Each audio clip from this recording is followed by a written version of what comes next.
Todos los países del mundo en estos momentos están reformando la educación pública. Existen dos razones para ello. La primera es económica. La gente está intentando resolver cómo podemos educar a nuestros niños para que ocupen su lugar en la economía del siglo XXI. ¿Cómo hacemos eso? Si ni siquiera podemos anticipar cómo será la economía al final de la próxima semana, como esta reciente crisis lo está demostrando. ¿Cómo hacemos eso? La segunda razón es cultural. Todos los países del mundo están intentando resolver cómo podemos educar a nuestros niños para que tengan sentido de identidad cultural, para poder legarles los genes culturales de nuestras comunidades y a la vez formar parte del proceso de globalización. ¿Cómo cuadramos ese círculo? El problema es que están intentando enfrentarse al futuro, a base de hacer lo mismo que en el pasado. Y en el proceso están alineando a millones de niños que no ven ninguna utilidad en asistir a la escuela. Cuando nosotros íbamos al colegio nos retenían allí con la historia de que si trabajábamos mucho y sacábamos buenas notas y luego estudiábamos un título universitario, tendríamos un trabajo. Nuestros hijos no se creen eso. Y hacen bien, por cierto. Es mejor tener una titulación que no tenerla, pero ya no es ninguna garantía. Y especialmente no lo es si el camino hacia ella marginaliza la mayoría de cosas que tú consideras importantes acerca de ti mismo. Hay gente que dice que hay que subir los estándares, que eso sería un avance. Ah, ¿sí? Sí, lo deberíamos hacer. ¿Y por qué ibas a querer rebajarlos? No me he encontrado con ningún argumento que me convenza para bajarlos. Pero subirlos, por supuesto que habría que subirlos. El problema es que el sistema educativo actual fue diseñado, concebido y estructurado para una era diferente. Fue concebido en la cultura intelectual de la Ilustración y en las circunstancias económicas de la Revolución Industrial.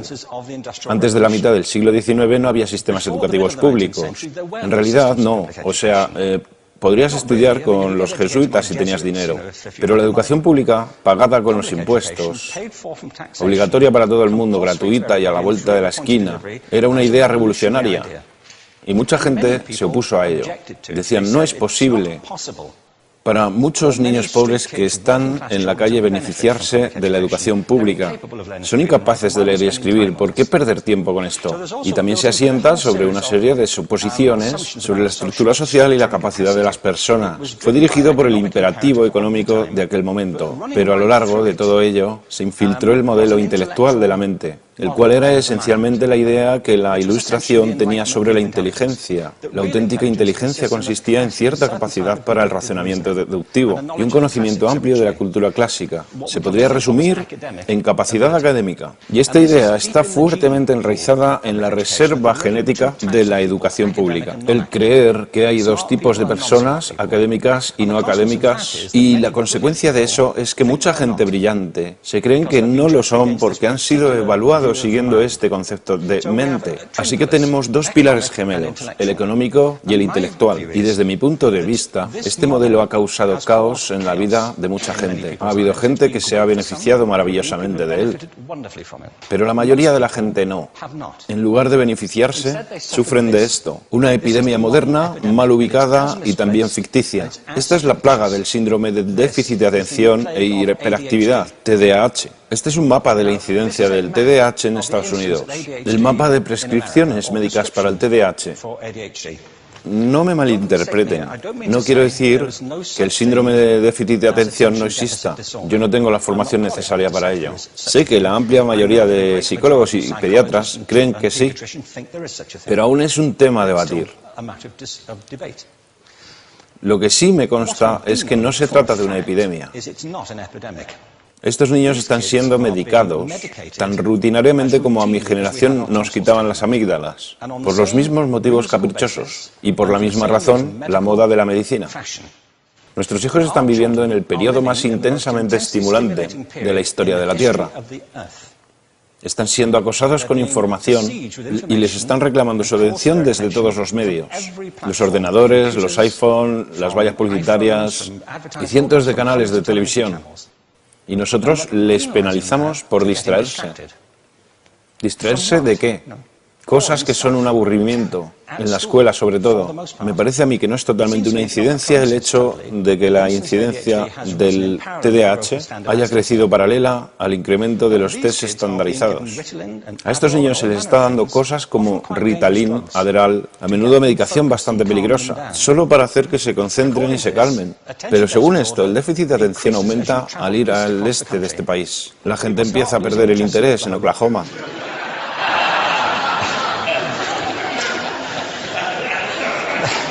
Ya casi no pueden pensar en Arkansas. Y para cuando llegan a Washington, lo han perdido completamente. Y hay distintas razones para ello. Es una epidemia ficticia. Si lo piensas, las artes, y no quiero decir que sea exclusivo de las artes, creo que también es cierto para las ciencias y para las matemáticas, pero permítanme hablar en particular de las artes, porque ellas son las víctimas de esta mentalidad en especial. Las artes tratan especialmente la idea de experiencia estética. Una experiencia estética es una en la que tus sentidos están funcionando a su máxima capacidad. Cuando te hallas presente en el momento actual, cuando vibras con la emoción de lo que estás experimentando, cuando estás plenamente vivo. Y la anestética es cuando cierras tus sentidos y te atontas ante lo que está sucediendo.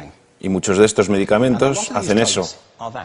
Estamos haciendo pasar a nuestros hijos por el sistema educativo a base de anestesiarlos. Y yo creo que deberíamos estar haciendo exactamente lo contrario. No deberíamos adormilarlos, sino despertarlos para que vean lo que sucede en su interior. Pero el modelo que tenemos es este. Yo creo que tenemos un sistema educativo modelado del interés de la industria a su imagen y semejanza. Les daré un par de ejemplos.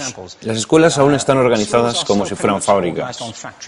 Tienen timbres que suenan, instalaciones separadas, están especializadas por asignaturas. Aún educamos a los niños por lotes. Les hacemos pasar por el sistema según su grupo de edad. ¿Por qué hacemos eso? ¿Por qué suponemos que lo más importante que los niños tienen en común es su edad? Parece como si lo más importante de ellos fuese su fecha de fabricación, ¿no? Bueno, yo conozco niños que son mucho mejores que otros niños de su edad en distintas disciplinas, o en diferentes momentos del día, o que son mejores en grupos pequeños o en grupos grandes, o que simplemente trabajan mejor solos. Si te interesa el modelo de aprendizaje, no puedes empezar con esta mentalidad de cadena de montaje. Se trata esencialmente de una conformidad. Cuando ves el incremento de los exámenes estandarizados y de los currículos estandarizados, todo se basa en la estandarización. Yo creo que tenemos que ir justamente en la dirección opuesta. Esto es lo que quiero decir cuando hablo de cambiar el paradigma. Hay un estudio estupendo que se ha hecho recientemente acerca del pensamiento divergente. El pensamiento divergente no es lo mismo que la creatividad. Yo defino la creatividad como el proceso de tener ideas originales que tengan valor. Pensamiento divergente no es sinónimo de creatividad, pero es un componente esencial de la misma. Es la capacidad de ver montones de respuestas posibles a una cuestión. Montones de maneras diferentes de interpretar una cuestión. Pensar lateralmente, como lo llamó Edward de Bono. No pensar solamente de manera lineal o convergente. Ser capaz de ver múltiples respuestas y no solo una. Así que yo diseñé un test para esto y voy a inventarme un ejemplo. A la gente se le puede preguntar cuántos usos se le ocurren para un clip. A la mayoría se les ocurren unos 10 o 15. A la gente que se le da bien, se le pueden ocurrir 200. Y lo hacen porque preguntan, ¿el clip podría estar hecho de goma y medir 60 metros? ¿Tiene que ser un clip tal como lo conocemos? Bueno, pues diseñé el test y lo probé con 1.500 personas. En un libro titulado Más allá del punto de ruptura, y en el protocolo del test, si superabas una puntuación determinada, se te consideraba un genio del pensamiento divergente. Así que quiero preguntarles, ¿qué porcentaje de la gente que hizo el test puntuó como genio en pensamiento divergente? Y debo decir una cosa más acerca de ellos. Eran niños de jardín de infancia. Así que, ¿qué opináis? ¿Qué porcentaje de genios?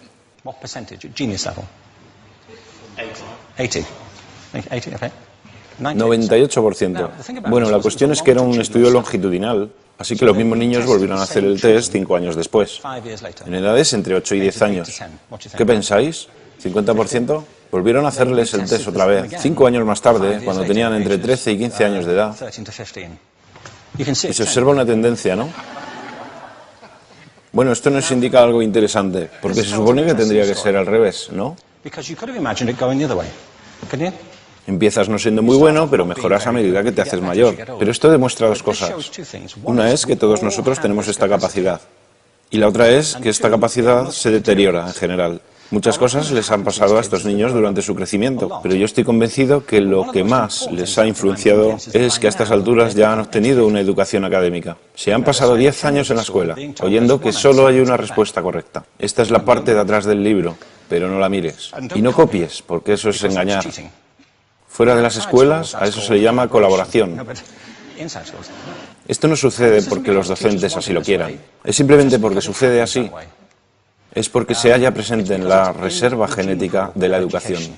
Tenemos que pensar de forma diferente acerca de la capacidad humana. Tenemos que superar esta vieja idea acerca de lo académico y lo no académico, lo abstracto, lo teórico, lo vocacional, y empezar a verlo como lo que es, un mito. En segundo lugar, tengo que reconocer que la mayor parte de las veces el buen aprendizaje se da en grupos y que la colaboración es lo que alimenta el crecimiento. Si atomizamos a las personas, las separamos y los juzgamos por separado, formamos una especie de desconexión entre ellos y su ambiente de aprendizaje natural. Y en tercer lugar, un asunto importante es la cultura de nuestras instituciones, los hábitos de estas instituciones y los hábitats que ocupan.